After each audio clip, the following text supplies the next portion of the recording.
Hi,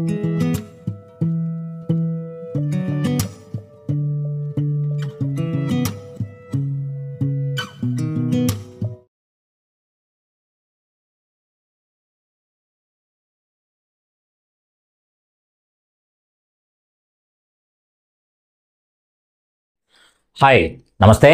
welcome to Naresh maths classes. ఆల్జిబ్రాకి సంబంధించి exam orientation problem solving ఏదైతే ఉందో దానికి సంబంధించి థర్డ్ వీడియో చూడండి ఒకసారి. ఓకే, ఏ రకంగా మాట్లాడుతున్నాం, ప్రాబ్లమ్ సాల్వ్ చేసేటప్పుడు వాడు చెప్పిన అంశాన్ని ఏ రకంగా ఉపయోగించుకొని మనం సమాధానం చేస్తున్నాము అనేది గమనించండి. ఓకే, కాబట్టి చూడండి ఒకసారి. 3 వరుస పూర్ణ సంఖ్యల మొత్తము 51. 3 వరుస పూర్ణ సంఖ్యల మొత్తము 51, మొత్తము 51. అవి కూడా వరుస సంఖ్యలు అని చెప్పాడు. ఆ 3 పూర్ణ సంఖ్యల్లో గరిష్ట సంఖ్య ఏది? గరిష్ట సంఖ్య అనగానే పెద్దదాని గురించి మాట్లాడాడు కాబట్టి వాడిచ్చిన ఆప్షన్లన్నీ కూడా పెద్ద సంఖ్యలు. అందుకని ఇవి పెద్ద సంఖ్యలు కాబట్టి వరుస సంఖ్యలు అంటే ఏమవుతాయి?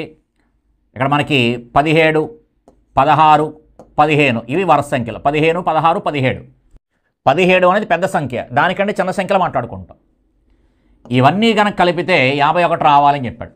3 వరుస పూర్ణ సంఖ్యల మొత్తం 51, కలిపితే 51 రావాలి. వస్తుందా అంటే కనుక 7, 6 కలిస్తే 13, 13, 5 కలిస్తే 18, చివరి 8 వచ్చింది. అక్కడ 51, చివరి అంకె 1, కాబట్టి ఇది కాదు. ఇక 19 అనేది మనకి పెద్ద సంఖ్య అనుకుంటే 19, 18, 17 ఇవి వరుస సంఖ్యలు. కలిపినట్టయితే కనుక మనకి చూడండి ఒకసారి 9, 8, 17, 17, 7, 24, చివరి అంకె 4 వచ్చింది. చివరి అంకె 1 ఉండాలి, కాబట్టి ఇది కాదు. పోనీ 18 అనుకుంటే కనుక 18 వరుస సంఖ్యలు. 17, 16 కలపండి ఒకసారి. 8, 7, 15, 15, 6, 21, 21. ఎప్పుడైతే మనకి 21 అని వచ్చిందో చివరి 1 వచ్చింది అంటే 2 అంకె కూడా చేస్తాం.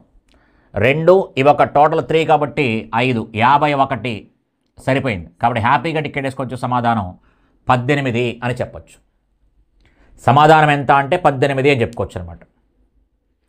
అయితే ఏం మాట్లాడుకుంటున్నాము అంటే కనుక క్లియర్గా 3 సంఖ్యల మొత్తము అనగానే మధ్యలో సంఖ్య చెప్పేయచ్చు.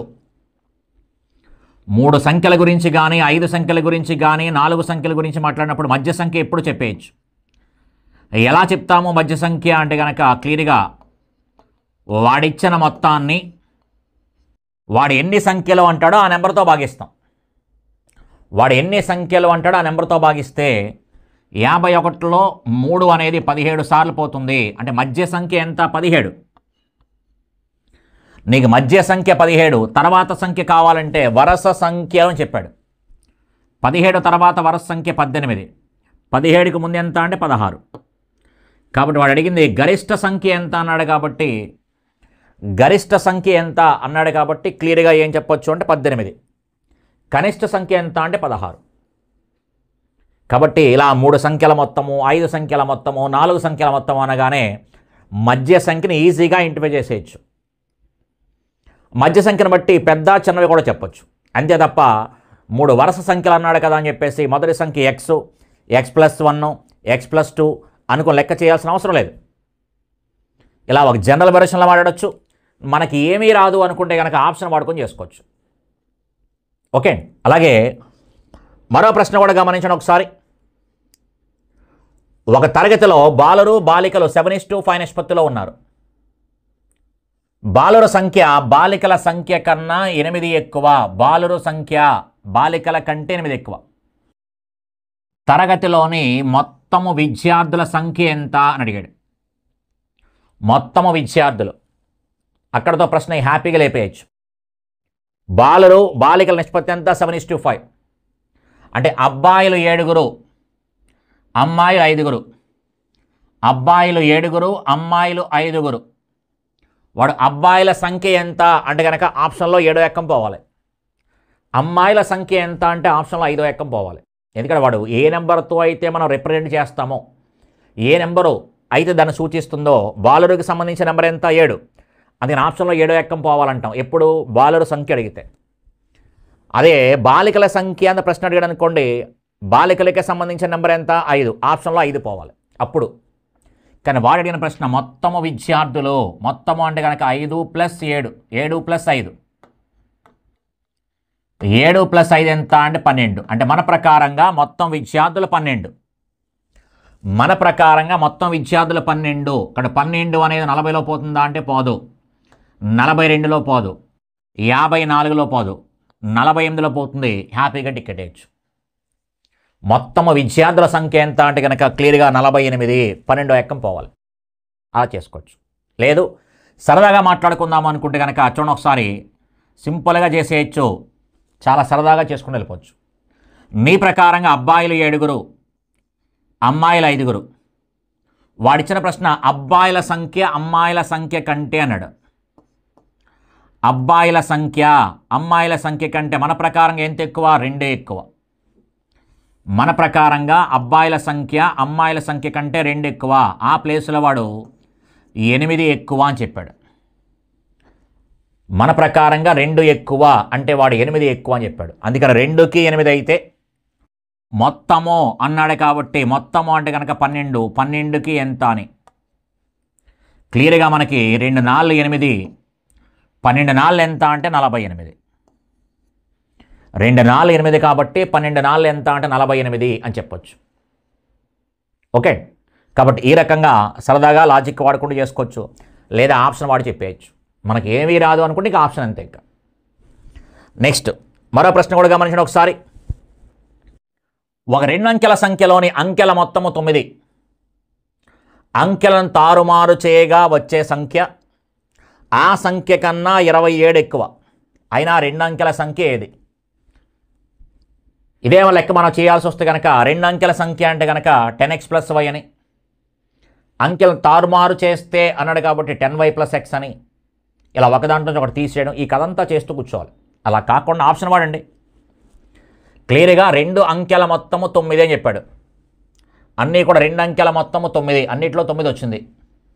4 + 5 9, 3 + 6 9, 1 + 8 9, 7 + 2 9. అలాగే ఇంకా ఏం చెప్పాడు? అంకెలు తారుమారు చేయగా వచ్చే సంఖ్య ఆ సంఖ్య కంటే అంటే ముందున్న సంఖ్య కంటే 27 ఎక్కువ. తారుమారు చేస్తే వచ్చే సంఖ్య అంటే ఉదాహరణకి ఇప్పుడు 45 ఉంది, దీన్ని తారుమారు చేస్తే ఎంత? 54. దీన్ని తారుమారు చేస్తే 54, 45ని తారుమారు చేస్తే మనకి 54. 27 ఎక్కువ అంటే కాబట్టి తీసేయండి.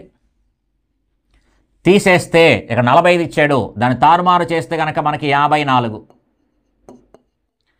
ఈ 45 కంటే 54 అనేది ఇక్కడ మనకి 9 ఎక్కువ ఉంది. వాడేమో 27 ఎక్కువ అని చెప్తున్నాడు. అలాగే 36ని తారుమారు చేస్తే 63. ఈ తారుమారు చేయండి ఒకసారి, అంటే 63లోంచి 36 తీసేస్తే క్లియర్గా మనకి 27 ఎక్కువ. సరిపోయింది, హ్యాపీగా టికెట్ వేసుకోవచ్చు. అనమాట. ఓకే, అంకెలను తారుమారు చేయగా వచ్చే సంఖ్య కంటే 27 ఎక్కువ కాబట్టి 27 ఎక్కువ సరిపోయింది. దీన్ని తారుమారు చేస్తే ఎంత? 81. కాబట్టి 81లోంచి 18 తీసేయండి. తీసేసినట్టయితే కనుక 11లోంచి 8 తీసేస్తే 3. అలాగే ఇంకా 7 ఉంది మనకి, ఇక్కడ 7లోంచి 1 తీసేస్తే 6. ఇక్కడ 63 ఎక్కువ అయింది, కానీ మనకి ఇచ్చింది 27 ఎక్కువ అని చెప్పాడు. 72 తిరగేస్తే ఎంత అంటే 27 వచ్చింది, ఇక్కడ తక్కువగా వచ్చిందండి. తారుమారు చేసిన సంఖ్యే ఎక్కువ అని చెప్తున్నాడు. ఇక్కడ మనకి చూడండి 18 కంటే 81 ఎక్కువ, 18 కంటే 81 ఎక్కువ. ఎంత ఎక్కువ? 63 ఎక్కువ. 36 కంటే 63 ఎక్కువ. ఎంత ఎక్కువ? 27 ఎక్కువ. 54 ఎక్కువ. ఎంత ఎక్కువ? 9 ఎక్కువ. కానీ ఇక్కడ ఏమో తక్కువ అని వచ్చింది కాబట్టి ఇది ముందే తీసేయచ్చు. అందుకని సమాధానం ఎంత అంటే కనుక హ్యాపీగా 27 ఇక్కడ వచ్చింది కాబట్టి సమాధానం ఇది. అదే ప్రాక్టీస్ కోసం మనం చేసుకుంటున్నాం అంతే మొత్తం అంతా కూడా. ఓకే, అలాగే మరో ప్రశ్న కూడా చూడండి ఒకసారి. ఒక అకరణీయ సంఖ్య యొక్క హారము లవము కంటే 8 ఎక్కువ. లవము కంటే 8 ఎక్కువ. హారము అనేది లవము కంటే 8 ఎక్కువ. 13 కంటే 21 8 ఎక్కువ. సరిపోయింది. ఇక్కడ 8 ఎక్కువ సరిపోయింది. ఇక్కడ 8 ఎక్కువ సరిపోయింది. ఇక్కడ 8 ఎక్కువ సరిపోయింది. లవాన్ని 17 ఎక్కువ చేసి హారాన్ని 1 తగ్గించిన ఆ సంఖ్య 3/2 అయితే ఆ అకరణీయ సంఖ్యను కనుక్కొని చెప్పాడు.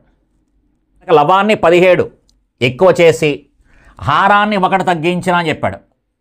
లవానికి 17 కలపండి, హారంలోంచి 1 తీసేయండి అని చెప్పాడు. అంటే క్లియర్గా మనకి ఇది ఎంత అవుతుంది అన్నాం అనుకోండి, 30/20 అని వచ్చిందండి. 30/20 అని కానీ 0 పక్కన పెట్టేస్తే కనుక 3/2 అని వచ్చింది. వాడిచ్చిన భిన్నం కూడా 3/2 కాబట్టి హ్యాపీగా టికెట్ వేసుకోవచ్చు. లేదు దీనికి కూడా సరదాగా ట్రై చేద్దాం అనుకుంటే చూడండి ఒకసారి, దీనికి 17 కలపండి, దీంట్లోంచి 1 తీసేయమని చెప్పాడు. హారాన్ని 1 తగ్గించిన, అలాగే లవానికి 17 కలిపిన అని చెప్పాడు. 17 ఎక్కువ చేసని చెప్పాడు కాబట్టి ఇది 28/18. క్లియర్గా 2వ ఎక్కం పోతుంది. 2 14, 2 9. అంటే ఇది 14/9 అని వచ్చింది కాబట్టి ఇది కాదు. అలాగే మిగతా మీరు ట్రైల్ వేసుకోవచ్చు. ఓకే, అలాగే మరో ప్రశ్న కూడా చూడండి ఒకసారి. అను మరియు రాజుల ప్రస్తుత వయసులో 4:5 నిష్పత్తిలో ఉన్నాయి. 8 సంవత్సరాల తర్వాత వారి వయసుల నిష్పత్తి 5:6. అయినా వారి ప్రస్తుత వయసులు అడిగాడు.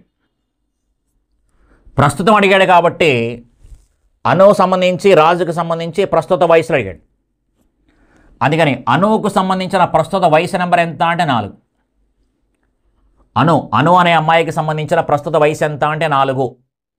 అను వయసు ఏమో 4, రాజు వయసు వచ్చి 5.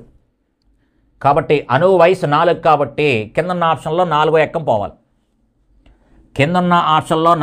పోవాలి. అన్నిటిలో కూడా 4వ ఎక్కం పోతుంది చూడండి ఒకసారి. అన్నిటిలో కూడా మనకి 4వ ఎక్కం పోయింది. పోనీ రాజు వయసు చూద్దామా అంటే కనుక రాజు వయసు కూడా చూడ, అన్నింటిలో కూడా మనకి 5వ ఎక్కం పోయింది. ఇక్కడ 5వ ఎక్కం పోతుంది, ఇక్కడ 5వ ఎక్కం పోతుంది, ఇక్కడ 5వ ఎక్కం పోతుంది, అక్కడ 5వ ఎక్కం పోయింది. అంటే మొత్తం 4 ఆప్షన్లు కూడా వచ్చేసాయి. అప్పుడు రెండో పాయింట్ ఏం చెప్పాడు? రెండో పాయింట్ చూడ ఒకసారి. 8 సంవత్సరాల తర్వాత వారి వయసు నిష్పత్తి మళ్ళీ ఇచ్చాడు. అంటే నేను అనువుని టార్గెట్ చేశాను కాబట్టి అక్కడ చూడండి ఒకసారి. 8 సంవత్సరాల తర్వాత అను వయసు నెంబర్ ఎంత అంటే 5.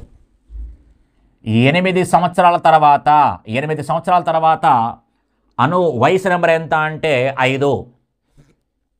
అంటే అను వయసుకి 8 కలిపితే 8 సంవత్సరాల తర్వాత అని చెప్పాడు కాబట్టి అను వయసుకి 8 కలిపితే ఆ వచ్చే నెంబర్ ఖచ్చితంగా మనకి దేని చేత భాగించబడాలంటే 5 చేత భాగించబడాలి. ఇక్కడ నేను అను టార్గెట్ చేశాను కాబట్టి ఇక్కడ అను గురించి మాట్లాడుతున్నాం. లేదా రాజు గురించి టార్గెట్ చేస్తే రాజు గురించి మాట్లాడుకోవచ్చు. ఓకే, ఇక్కడ క్లియర్గా మనకి 44లో 5 పోదు కాబట్టి హ్యాపీగా తీసేయచ్చింది. 8 సంవత్సరాల తర్వాత ప్రజెంట్ వయసు 28, 8 సంవత్సరాల తర్వాత కాబట్టి 28 + 8 36. 36లో కూడా మనకి 5వ ఎక్కం పోదు కాబట్టి తీసేయచ్చు. 32 + 8 అనగానే 40. 40లో మనకి 5వ ఎక్కం పోతుంది. 24 + 8 క్లియర్గా మనకి 32. 32లో 5వ ఎక్కం పోదు కాబట్టి తీసేయచ్చు. అంటే సమాధానం ఎంత అంటే 32 40 అని చెప్పొచ్చు. 32 40 అని చెప్పొచ్చు అనమాట. ఓకే, ఆ రకంగా మనకి ఫస్ట్ ఏదైతే రేషియో ఇచ్చాడో ఆ రేషియో ద్వారా 4 ఆప్షన్లు వచ్చేసాయి. రెండవ పాయింట్ వాడుకున్నాను. 8 సంవత్సరాల తర్వాత అను రాజుకు సంబంధించిన వయసు నిష్పత్తి 5:6 అని చెప్పాడు. 5:6 అని చెప్పాడు కాబట్టి హ్యాపీగా ఏం చేసుకోవచ్చు అంటే కనుక 8 కలిపితే 5వ ఎక్కం పోవాలని చెప్పచ్చు. లేదు ఒక జనరల్ వెర్షన్లో కూడా మాట్లాడుకోవచ్చు. ప్రజెంట్ వయసు ఎంత అంటే కనుక మనకి 5. 8 సంవత్సరాల తర్వాత 5:6 అని చెప్పాడు. అనువుకు సంబంధించి రాజుకు సంబంధించి జాగ్రత్త చూడ ఒకసారి. అను ప్రజెంట్ వయసు క్లియర్గా మనకి 4 సంవత్సరాలు. 8 ఏళ్ల తర్వాత 5 సంవత్సరాలు. అంటే మన ప్రకారంగా 1 సంవత్సరం పెరిగింది. సేమ్ రాజుకు కూడా మన ప్రకారంగా ప్రజెంట్ 5, ఇప్పుడేమో 6. అంటే మన ప్రకారంగా అటు అను అమ్మాయికైనా సరే రాజు అనే క్యాండిడేట్కైనా సరే 1 సంవత్సరం పెరిగింది. మన ప్రకారంగా 1 సంవత్సరం పెరిగింది. కానీ వాడిచ్చిన యాంగిల్లో ప్రజెంట్ దగ్గర నుంచి 8 ఏళ్ల తర్వాత అన్నాడు కాబట్టి 8 పెరిగింది.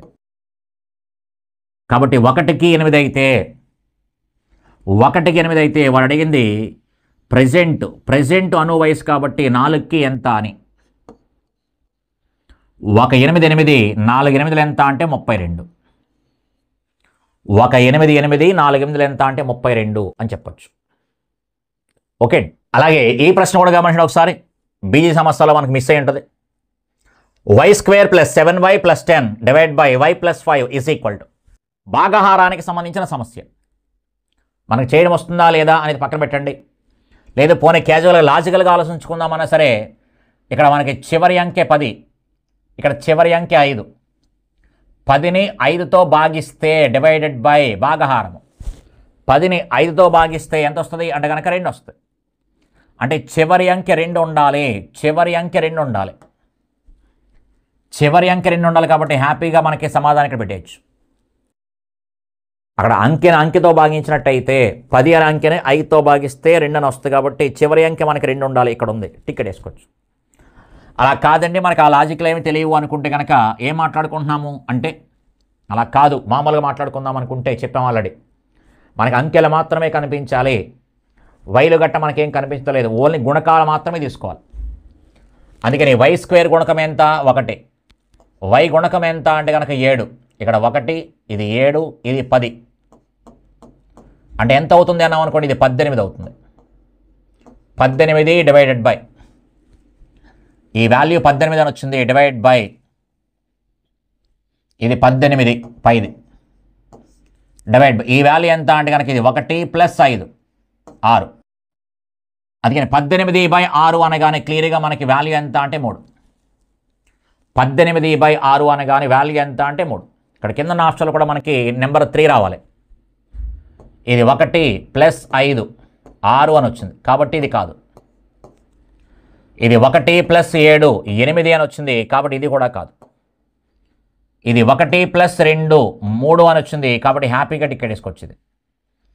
ఇది 1 + 1 ఎంత అంటే 2 అని చెప్పుకోవచ్చు. కాబట్టి సమాధానం ఎంత అంటే 3 అని చెప్తాం అన్నమాట. ఓకే. అలాగే మరో ప్రశ్న కూడా చూడండి ఒకసారి. 2x + 1 బహుపది యొక్క శూన్య విలువ ఎంత అడిగాడు. శూన్య విలువ అని ఎప్పుడైతే అన్నాడో మనకి 2x + 1 శూన్య విలువ అన్నాడు కాబట్టి ఈజ్ ఈక్వల్ టు 0 అని రాసుకుంటాం. శూన్య విలువ అంటే వాడిచ్చిన 2x + 1 0 అవ్వడానికి x బదులుగా ఏం రాస్తావు అని చెప్పడం. శూన్య విలువ 0 అయిపోవడానికి x బదులుగా ఏం రాస్తావు అంటే మనం 0 అయిపోవడానికి అన్నాం కాబట్టి 0 రాసాం అంతే, ఇంకేం లేదు. +1 ఇది తీసుకొస్తే ఏమవుతుంది -1 అవుతుంది. -1 ఇంటూ 2 అటు వస్తే ఏమవుతుంది /2 అవుతుంది. అందుకని -1/2 అని చెప్తాం. కాబట్టి 2x + 1 యొక్క శూన్య విలువ ఎంత అంటే -1/2.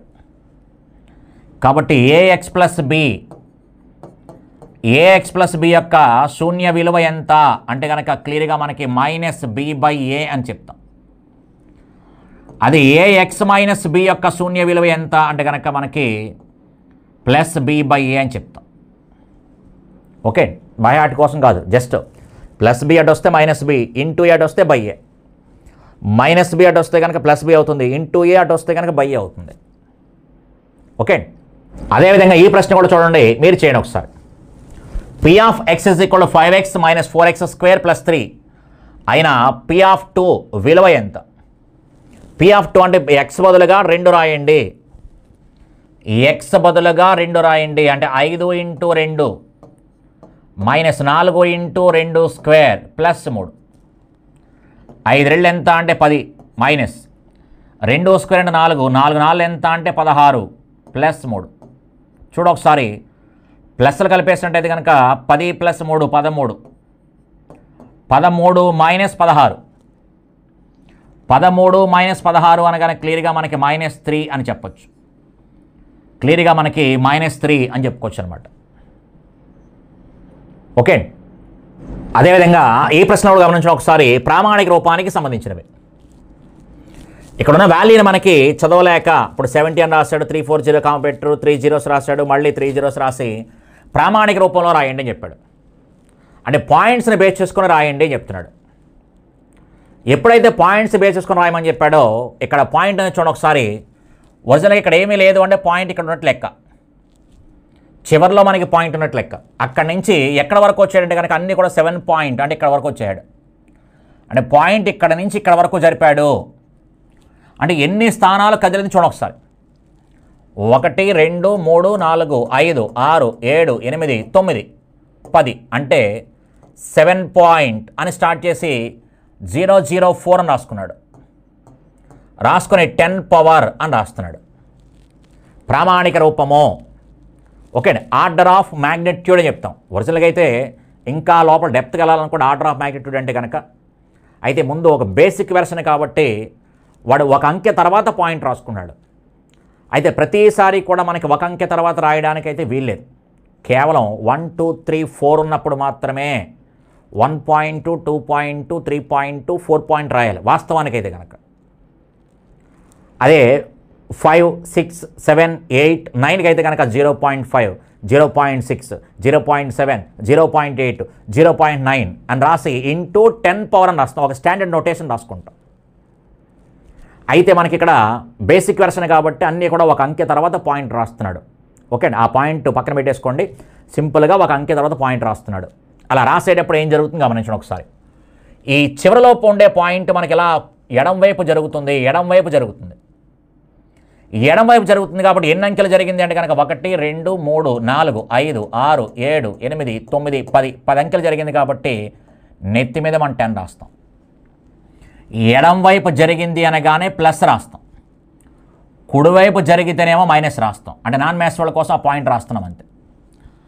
ఎల్ ప్లస్ అనమాట. లెఫ్ట్ వైపు జరిగితే లెఫ్ట్, ఎడం వైపు జరిగితే పాయింట్ కనుక ఎడం వైపు జరిగితే ఆల్రెడీ పాయింట్ ఇక్కడ ఉంది, ఇక్కడ ఏమీ లేదంటే పాయింట్ చివరంలో ఉన్నట్లు లెక్క. అక్కడి నుంచి మనకి ఇలా ఎడం వైపు వస్తుంది. మనం కుర్చీలో కూర్చొని చదువుకుంటున్నప్పుడు ఒకసారి గమనించండి, మన బుక్ వైపు చూస్తున్నప్పుడు ఎడం వైపు జరుగుతుంది పాయింట్. అలా ఎడం వైపు జరిగితే ప్లస్ రాస్తాం నెత్తి మీద. అదే కుడివైపు రైట్ సైడ్లో జరిగితే కనుక మైనస్ రాస్తాం. ఏదో ఒకటి గుర్తుపెట్టుకోండి, ఎల్ ప్లస్ అనుకోండి అంతే. ఎల్ ప్లస్ అనుకుంటే కనుక తప్పు జరగదు. ఇంకా పాయింట్ లెఫ్ట్లో జరుగుతుంది కాబట్టి ప్లస్ 10 రాసుకోవాలి. కాబట్టి సమాధానం ఎంత అంటే 7.004 ఇంటూ 10 పవర్ 10 ఉండాలి. కాబట్టి సమాధానం ఎంత అంటే 7.004 ఇంటూ 10 పవర్ 10 అని చెప్తాం. అలాగే మరో ప్రశ్న కూడా చూడండి ఒకసారి. ఇది కూడా మనకి ప్రామాణిక రూపం రాయమని చెప్పాడు. ప్రామాణిక రూపం రాయమన్నప్పుడు పాయింట్ ఇక్కడ మనకి ఉంది, చివరి ఏమీ లేదంటే పాయింట్ ఇక్కడ ఉంది. అన్ని చోట్ల 3 పాయింట్ రాశాడు కాబట్టి పాయింట్ మనకి ఇక్కడ తీసుకొచ్చాడు. అంటే 3.43 ఇంటూ 10 పవర్. ఎన్ని అంకెలు జరిగింది ఎడం వైపు చూడండి ఒకసారి. ఎడం వైపు జరుగుతుంది పాయింట్ ఎడం వైపు జరుగుతుంది కాబట్టి ప్లస్ రాస్తాం. ఎన్ని అంకెలు 1 2 3 4 5 6 అంకెలు జరిగింది కాబట్టి ప్లస్ 6 అని రాస్తాం. కాబట్టి సమాధానం ఎంత అంటే 3.43 ఇంటూ 10 పవర్ 6. ఎడం వైపు జరిగితే ప్లస్ ఎల్ ప్లస్ అని చెప్తున్నాం. ఇక్కడ 3.43 ఇంటూ 10 పవర్ 6 ఇక్కడ ఉంది కాబట్టి హ్యాపీగా టికెట్ వేసుకోవచ్చు. అలాగే మరొక ప్రశ్న కూడా చూడండి ఒకసారి. భూమిపై గల సముద్రపు నీరు 1353 అని ఇచ్చాడు. ఇక్కడ ఆప్షన్లో మనకి అన్నీ కూడా మనకి 1 పాయింట్ రాశాడు. అంటే క్లియర్గా మనకి పాయింట్ ఇక్కడ ఉంది అనుకుంటే కనుక ఇక్కడ చివరలో ఉండేటువంటి పాయింట్ ఇక్కడికి వచ్చింది అనుకుంటే అంటే 1 పాయింట్ అని రాస్తే కనుక ఎడం వైపు జరిగింది కాబట్టి ప్లస్ రాసుకుంటాం. నెత్తి మీద ప్లస్ రాసుకోవాలి. అంటే 1.353 ఇంటూ 10 పవర్ అని రాస్తాం. ఎంత రాయాలి? 1 2 3 4 5 6 7 8 9 అంటే 1.353 ఇంటూ 10 పవర్ 9 ఉందా చెక్ చేసుకుని ఒకసారి. ఉంటే టికెట్ వేసుకోవచ్చు. 1.353 ఇంటూ 10 పవర్ 9 కనిపిస్తుంది కాబట్టి హ్యాపీగా టికెట్ వేసుకోవచ్చు. ఓకే అండి. అదే మనకి పాయింట్ కనుక ఎక్కడికి వచ్చిందనుకోండి 13 పాయింట్ అని కనిపించింది అనుకోండి, 13 పాయింట్ కనిపిస్తే కనుక అప్పుడు 1 2 3 4 5 6 7 8 10 పవర్ 8 అని ఉండాలి. 10 పవర్ 8 ఉండాలి. ఓకే అండి. పాయింట్ అనేది మనకి ఇలా ఎడం వైపు జరిగితే కనుక ప్లస్ రాస్తాము. నెత్తి మీద ప్లస్ రాస్తాం. ఓకే. అదే పాయింట్ కనుక కుడివైపు జరిగింది అనుకోండి నెత్తి మీద మనం మైనస్ రాస్తాం. ఎల్ ప్లస్ ఆర్ మైనస్ అని చెప్తున్నాం. అంటే కన్ఫ్యూజన్ లేకుండా ఇబ్బందిగా పడకుండా ఉంటారని ప్లస్ రాయాలా మైనస్ రాయాలా డౌట్ వస్తే కనుక చెప్తున్నా. ఒక ఆప్షన్లో మనకి అన్ని ప్లస్లు ఉంటే హ్యాపీగా ఇబ్బంది లేదు, కానీ కొన్ని చోట్ల ప్లస్లు కొన్ని చోట్ల మైనస్లు ఉన్నప్పుడు అప్పుడు నాన్ మ్యాథ్స్ వాళ్ళకి డౌట్ వస్తుంది అనమాట. ఓకే, అదేవిధంగా ఈ ప్రశ్న కూడా చూడండి ఒకసారి. 0.00000000085 దీనికి స్టాండర్డ్ నోటేషన్ రాయమంటున్నాడు. రాయమంటున్నప్పుడు పాయింట్ మనకి ఇక్కడ ఉంది, ఇక్కడ అంకె ఇక్కడ ఉంది కాబట్టి ఒక అంకె తర్వాత పాయింట్ రాస్తాం కాబట్టి 8 పాయింట్ అని రాసేమనుకోండి. అంటే మనకి పాయింట్ ఎటువైపు జరుగుతుంది, కుడివైపు జరుగుతుంది. పాయింట్ కుడివైపు జరుగుతుంది అంటే ఆర్ మైనస్ అని చెప్తాను. ఎడం వైపు జరిగితే ఎల్ ప్లస్ అని చెప్తున్నాం కాబట్టి ఇక్కడ పాయింట్ మనకి కుడివైపు జరుగుతుంది. 8.5 ఇంటూ ఎన్ని అంకెలు జరుగుతుంది, 1 2 3 4 5 6 7 8 9 10 11 12 అంకెలు జరిగింది. అంటే 10 పవర్ -12 అని చెప్తాం. 10 పవర్ -12 నెత్తి మీద మనకి మైనస్ వస్తుంది.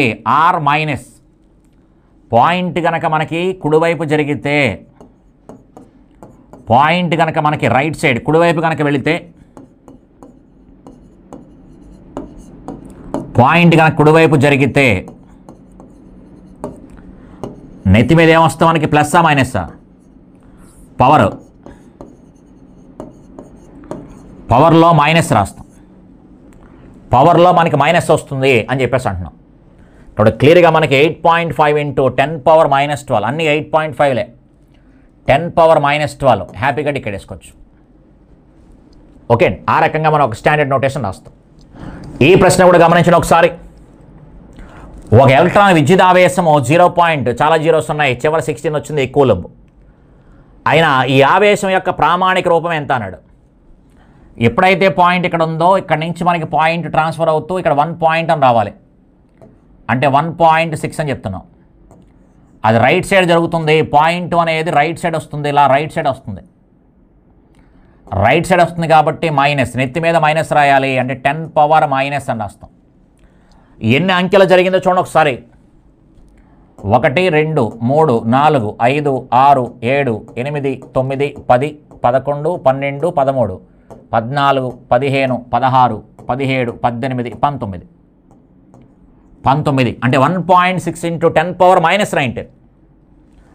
1.6 రాసుకున్నాం. 10 పవర్ -19 ఇక్కడ ఉంది, హ్యాపీగా ఇక్కడ వేసుకోవచ్చు. 1.6 ఇంటూ 10 పవర్ -19 అని చెప్పచ్చు.